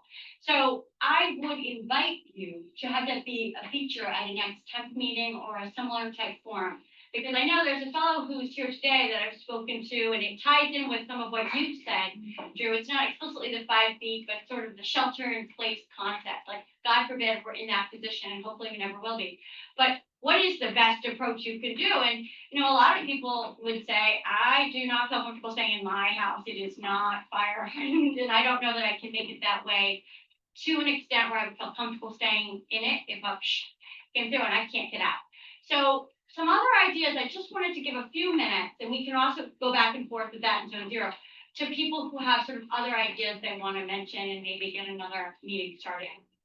So Gordon, not to put you on the spot, but sort of to put you on the spot. Go ahead. So, I think one of the big things that, I keep hearing is clearing your space, your 5 feet and beyond, 30 feet, the 100 feet. One of the things that comes to mind is Mulholland and that big hillside that goes up to the ridge. And there was a fire like a few years ago that somebody hit a power pole and knocked the and if we were in Santa Ana conditions and we had 60 mile an hour under gusts going up that hillside, I've heard from you guys that it could be on the coast in 15 minutes. And it could be a firestorm the whole way through. If that happened at 1 o'clock in the morning, how many people are going to get in their cars and get on the boulevard or Old Canyon and roast? I mean, I've been down in Marysville, down in south of Sydney, and seen just the horrific situations that were, happen down there. So basically, I've come up with what I think is a pretty good solution for individual homeowners to make shelters small and wildfire ships as shelter in places. Wait, Gordon, just really, I want to make clear, I'm not endorsing this, but I am highlighting these are the kinds of incubator, sort of innovative ideas that I'd like to see the state and the county explore for things like ours. This may be great, may be terrible, I don't know, but I want to see an avenue for exploring. Okay.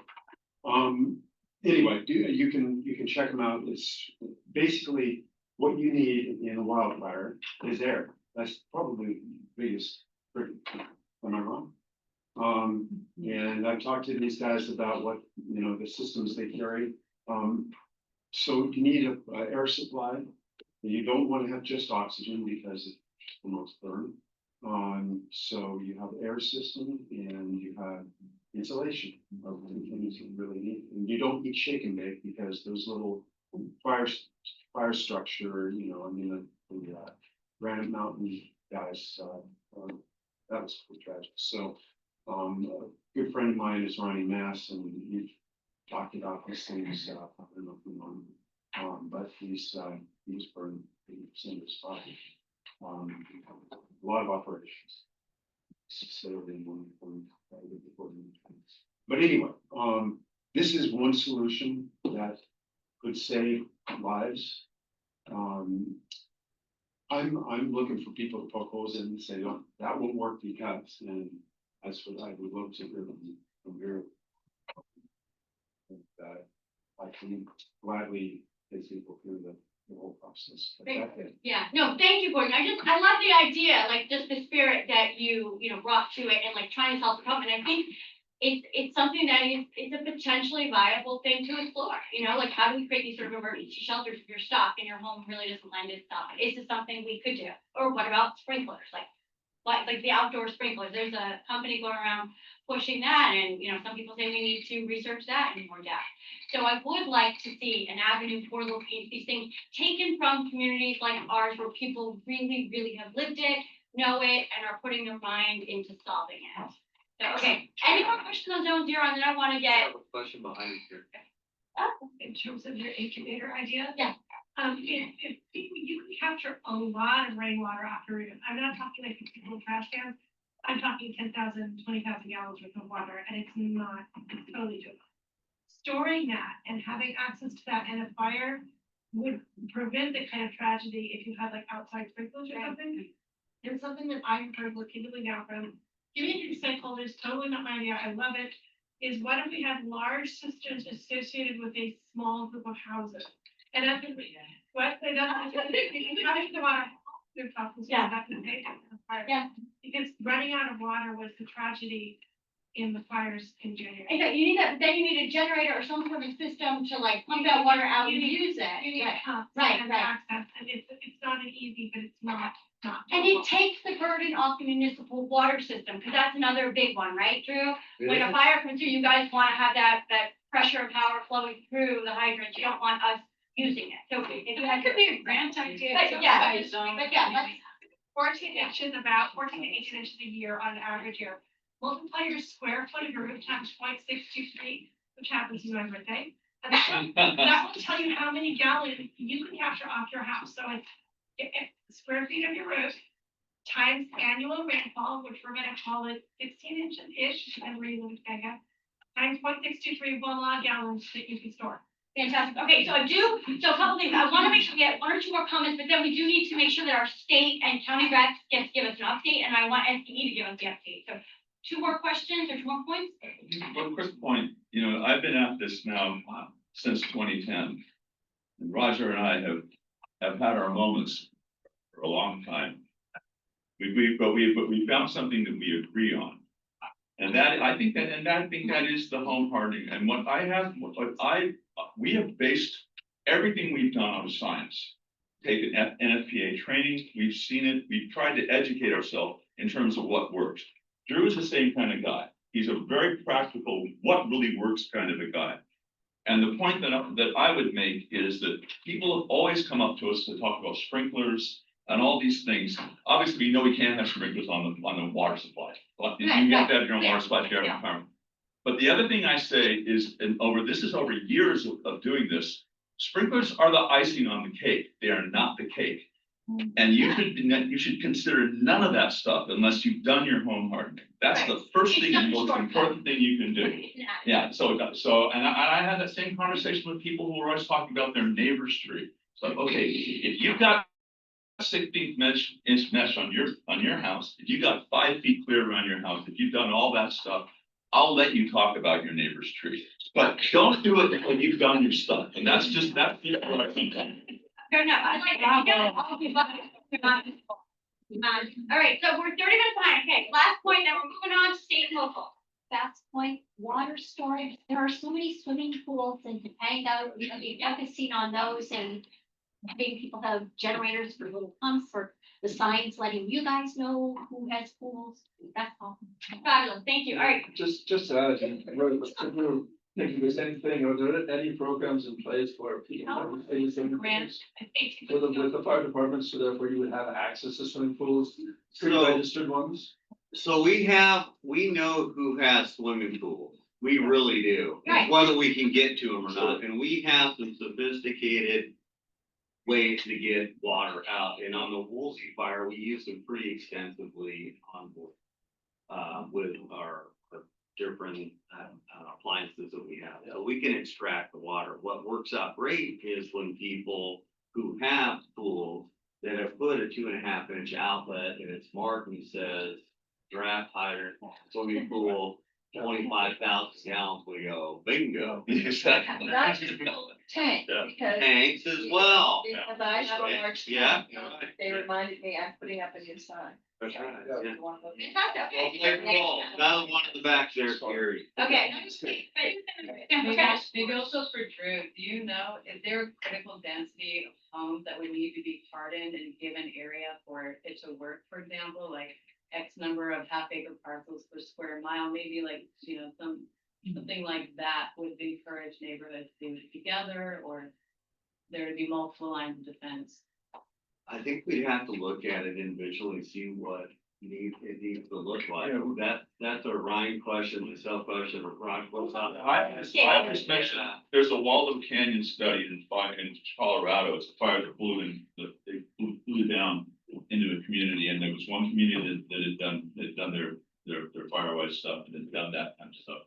And the other community hadn't, and the one that had done the hardening, they basically, I think it was something like for every $1,000 of they put into the hardening, they saved like about $800,000, or it was some ridiculous ratio. The point is that the mitigation, it was kind of a test case for a community that had done the mitigation, the community that didn't. The community that did the mitigation is really came up much better. It's called the Waldo Canyon Study. It's on our website, ndcfsc.org. We have links to it. So we have we have a tab on our website called Success Stories. And so we'll have some of that stuff. It is a good question though. What is that number? I don't have a. Do it anyway. That's what get to whatever that number is. Yeah, exactly. Need for targeting grants. We do have to move on though. I hate to be rich. So now Daniel, go ahead and give us an update. Yes, good evening, everyone. Yes.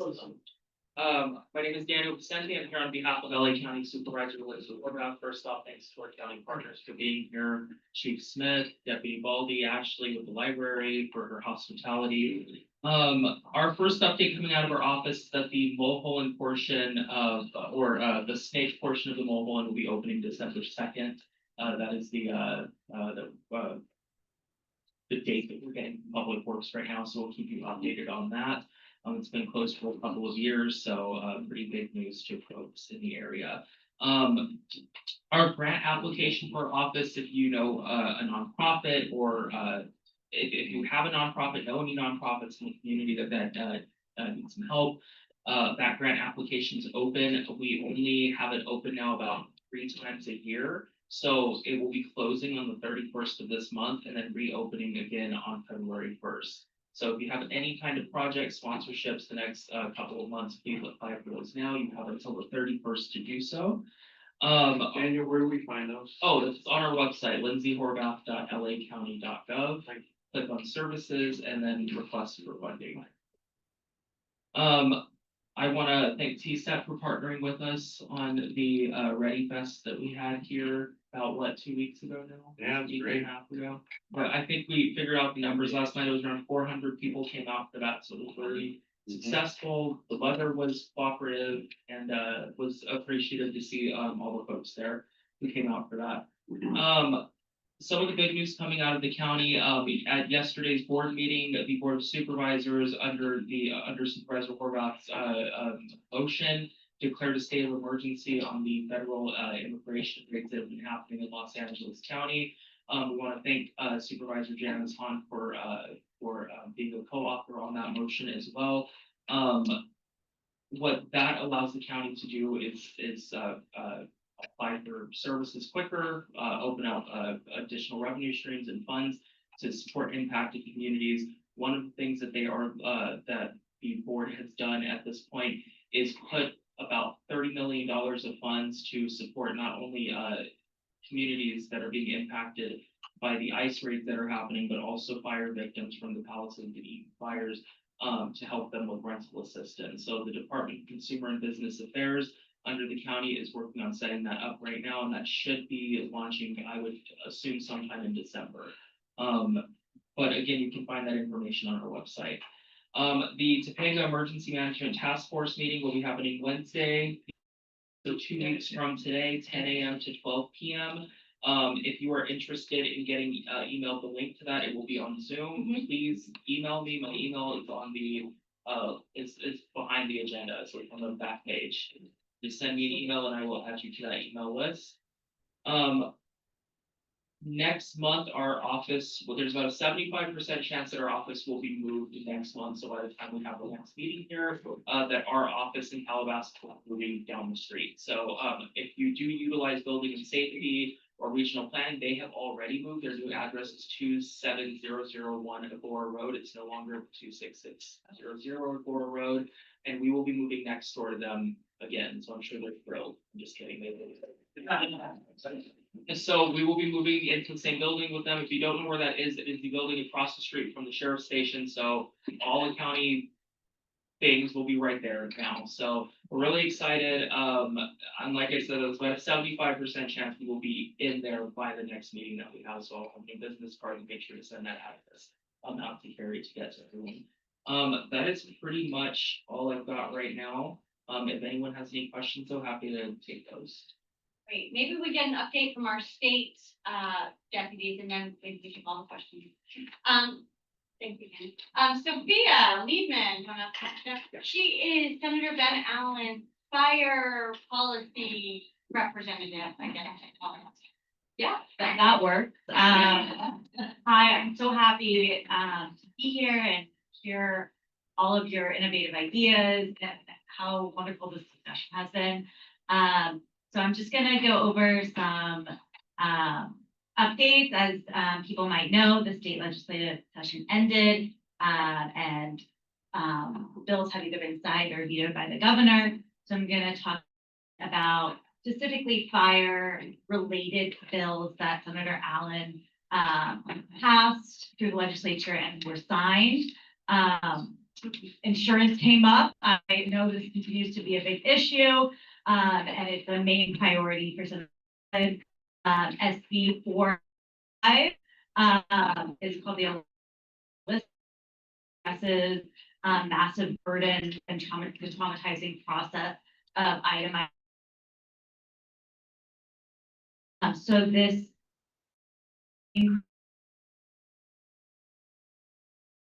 claims from 30% to 60%. We wanted 100%. Unfortunately, that was rolled back, but 60% is better than 30%. And it provides important upfront financial support to help victims of fires going forward.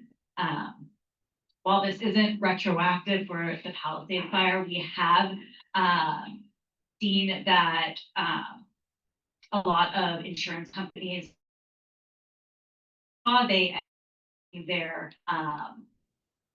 opposition to the bill, and we hope that they can that fire victims currently can work with their insurance companies to increase this upfront cost.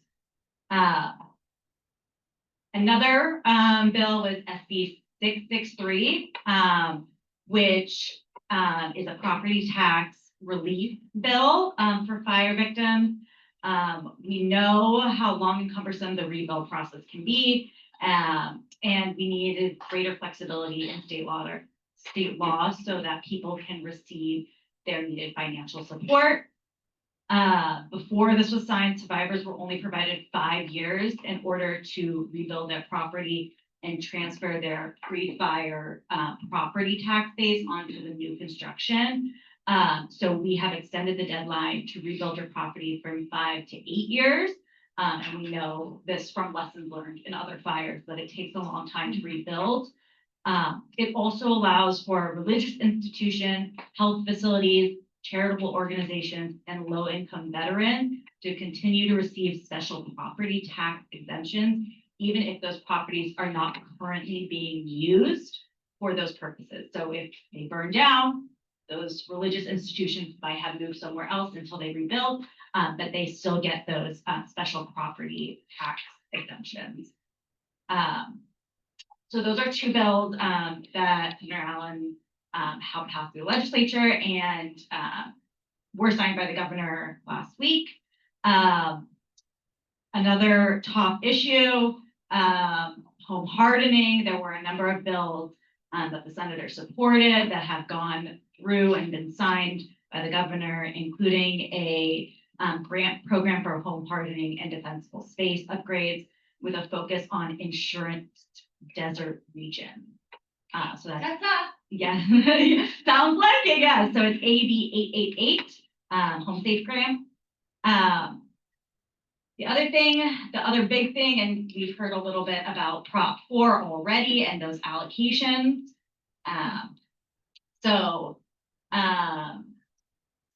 The state legislature helped successfully allocate 3.2 billion of the 10 billion in Prop 4. Like in 13 minutes. Gotta hurry. That's my last point. So they 0.2 billion of the 10 billion in Prop 4 climate bond, of the Prop 4 climate bond, with 400 million for wildfire mitigation and home hardening. Obviously, we've already seen some of those dollars go out immediately and are being used currently. So we're very excited to get those dollars out. All right, I'm gonna hold questions for a minute. I want to save your questions because I gotta get all the people that I asked to come here, some from out of state, like John, to be able to talk. So we have John Abbott from SDE, and then I also make sure the sheriff has a chance to speak. Okay. I'm gonna steal the mic really quick. Okay. So, and I'm kind of tucked away over here. I'm here, Anthony Avila, with Assemblymember Jackie Irwin's office. Thank you, Sophia, for covering a lot of the major things. I want to reiterate some really key topics as well. Zone 0, we've been against the one-size-fits-all regulations that the board have been moving with, working on certain bills. I won't go too much in detail. AB 1455 by Assemblymember Isaac Bryan. We pushed really for local control, language in there that did pass. We can get into specifics, later, but that was really the key focus. Getting away from the northern focus of the state where it's more, they have a different climate. A lot of our constituents really do want that local support from our fire departments, people on the ground, community input. So really, really grateful to hear about that and all the great work that's been done. In terms of our bills, we had 9 passed, signed by the governor. One that I do want to highlight, AB 238, that is 180-day extension for mortgage forbearance. I've been working with the Department of Financial Protection and Innovation on several of those cases. So if you're having issues with your mortgage lenders, feel free to reach out to me. You can reach out to Senator Allen's team as well. We do casework. That's not all. We do liaise with California Department of Insurance, EDD, DMV, regardless of the state agency. You can get in contact with us. So that's really it for me, but I do have some events I want to flag. We have in Thousand Oaks, which is a bit far, we have our upcoming safety fair this Saturday. It's 8 a.m. to 1 p.m. There is going to be a closer one, joint with Supervisor Horvath's office, and Daniel, I know you're working with Nancy in our office on that. Calabasas, we're having another safety fair November 1st. So a little bit closer, we hope to see you there. I believe you're going to be there as well. I will. It's going to be a really exciting event, November 1st, Calabasas Community Center. And yeah, I'll make sure Karen gets that invite. So Sorry, Anthony, I didn't see you. it's okay. Obscured, but I'm delighted you made it. I'm so glad you had this talk. All right, I'll John take it. Abbott from SDE. All right. I'm gonna give you what I have is, we had a little bit of snafu because of, we had a water line at Cheney and Topanga Canyon Boulevard. So, but luckily it was late in the day, so it didn't affect too much productivity.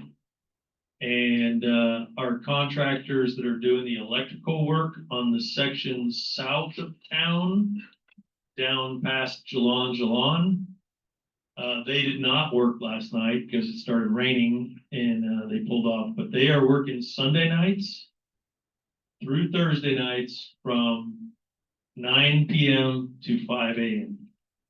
Sunday through Thursday. We're still waiting on Caltrans to give us a approval on how we're going to attach to the what's the bridge called, Roger? Right there south of town, the old bridge? Is it called the old bridge? Hidden treasure. Yeah, by Hidden Treasures, we're still waiting. Caltrans came back with The old bridge. the old bridge. Caltrans came back with a couple modifications of how we're gonna mount to the bridge, so we're engineering that. So hopefully by the end of this week, we'll know. And then as far as the construction that's going on from Happy Trail down to the library here, our contractors are working 3 different work orders that we broke out. So they're going from Happy Trail to Fontaine. I think it's called Fontaine. Yep. They'll pretty much complete that. And then they're gonna go from Fontaine to High Vale. And then High Vale to the library. So initially I thought they would go through and put in all the vaults in the ground from one end to the other. They're gonna kind of go each segment at a time. At least that's the plan right now. The other thing we ran into is we designed everything to be in the shoulder as much as possible, like not in the travel lanes. But as we started potholing to find, there was 4 vaults that will have to shift somewhat into the travel lanes or in the travel lanes. So we're working with Caltrans because anytime you do that, we have to get their approval of why we're moving there. So other than that, I'll take questions. I haven't heard many complaints since we moved. Want to go through everybody? Yeah, it was, so if we could go through the sheriff and then we take questions for all of them, I think that would be the fairest way to do it. And it could be, a community announcement, all right, sheriff, community announcement, then question. We can stay, Ashley said we can stay a couple minutes over. Hello, Deputy Bally, Lost Hill Station. I'll make it quick. 2 residential burglaries and 1 grand theft. That puts you at 25.9% over last year, but down 33% over the last 5 years.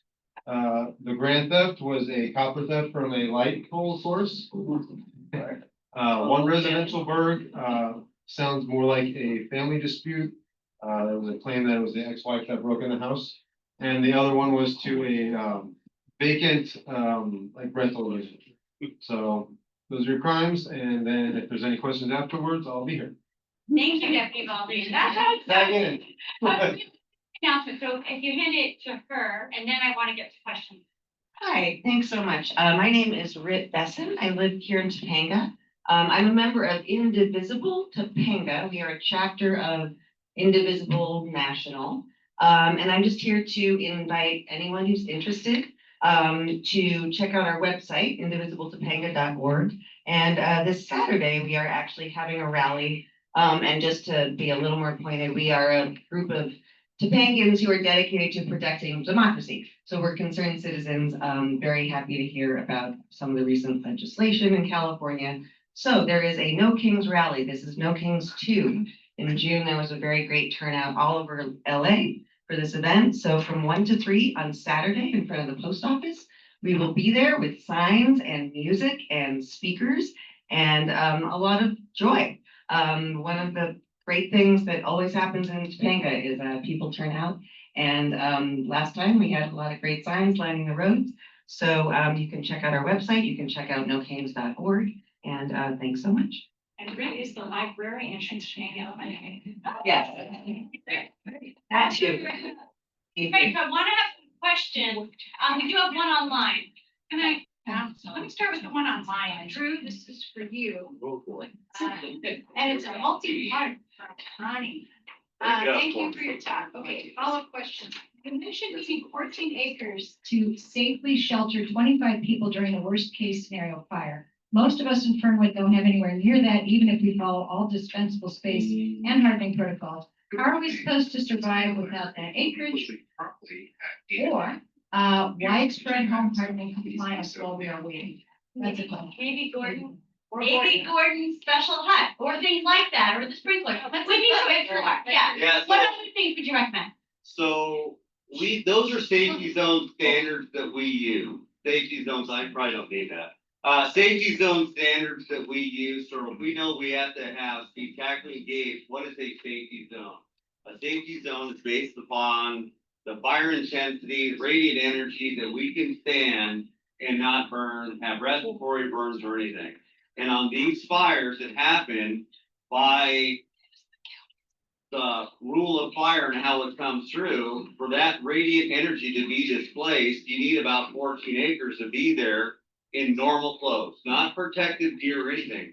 That's what it comes out to on a true safety zone, and you need to hear that's what they are. But if you don't have that. That's why we go down home hardening. That's why we go evacuation orders that we follow on, because time is the number one thing that we have on our side and against us. So if we don't have the defensible space, because your home, believe it or not, people don't want to stay in their home, it may be your safest option. For you to go out on a road in Topanga at 2 PM when it looks like 2 AM and not knowing where you're at, you can't see, what are your options? Tell me what your options are. You don't know. You know you're home. Anybody sleepwalk? You know you're home. We need to make a mistake, because that is, which I just said, like this, we need to build lifeboats. And your lifeboat's your home. If you can't evacuate in a timely fashion, we have to do what's best. And then maybe you're home. So then the other question here is, should we all have independent water power sources to operate pumps, foam systems, shutters, et cetera, if fire crews have to address? But do you have an opinion? I do have, if we do pumps and pools, it, in my opinion, modifies people to stay home and defend their home without outcome because their friend did it and survived. Bad outcome. So is there a pump that you have for your pool? It may have some use. What's the maintenance on it? Is it a Honda? Is it Harbor Freight? I mean, anything can go wrong. So meaning that it has to be reliable. But if we're forcing the behavior that I have a pool pump and it's the savior, it may not work. So I'm telling you now. Question. It's a little bit unrelated to what he's saying, but what I would like to just make a statement. Go. So we have an amazing resource available to us all around here. We have clay, and clay is non-flammable. And actually the clay that we have here is like decompressed granite. It gets so hard. We're talking about hardening. So I've been on Maui, and I've been building these houses here, and this is just a wood structure encased in earth, in clay, and then a lime plaster over that. And this is completely non-flammable. Like the fires that happened up in Santa Rosa, I had some of these, and the fire went right up through the house and they didn't burn. I just wondered if like there could be a service where we're like encasing some of the existing houses in this adobe lime plaster, and that could actually make it more fireproof and make it more insurable. You know, because this is actually insurance right here. This and then there's ways of making the roof completely non-flammable also. So this is part of the incubator idea, where you need to get it like independently tested. Sounds good, sounds great, right? But get it independently tested, then bring it to like state meetings, county-led meetings, where we can investigate and then invest if they prove out in some of these ideas. It sounds great. So just need the independent testing, and then we need some sort of a way to vet these new ideas. And I would really encourage you to set that up and not just wait for the big market players. Maybe the next 10 task force, we can have a meeting of the minds. Maybe we could discuss how to set something up like that, where we could have a way to incubate something. All right, great. Any other questions? Question at all? No? Oh my gosh, all right, time to go.